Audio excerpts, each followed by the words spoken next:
Prime Minister Jean Chrétien, thank you so much for joining us this evening. My pleasure. You gave a barn burner of a speech on a night with a landslide win for Mark Carney. What are you thinking about as a Liberal Party goes forward from this night with a new leader? Oh, I think that Canada is in good shape. There's this unity that is developing in the land at this moment. And Mark represents competence, experience. And we have a big fight on our end, but united, people will feel comfortable with him, and we're all together basically. We might have differences locally and so on, but on the major problem we face, we'll all be united.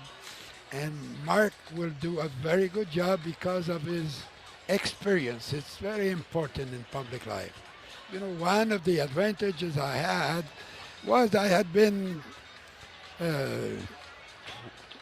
30 years, in Parliament and 20 years in the cabinet before I became the Prime Minister. So, it was make life a bit easier. And I'm very optimistic, and there was a great gathering, a lot of young people, a lot of energy and so on. So I feel pretty good tonight. What advice do you have for Mr. Carney as he heads into this election against Pierre Poilievre and dealing with Donald Trump?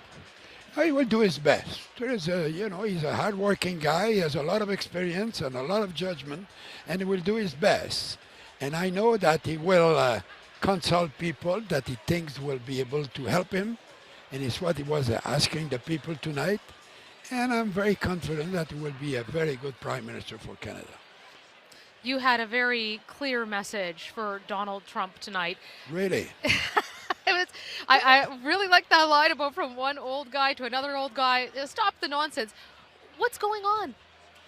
What's going on? That's a problem, that's a why to, and he does not know. He's moving and going back and so on. And he find a new thing to talk about.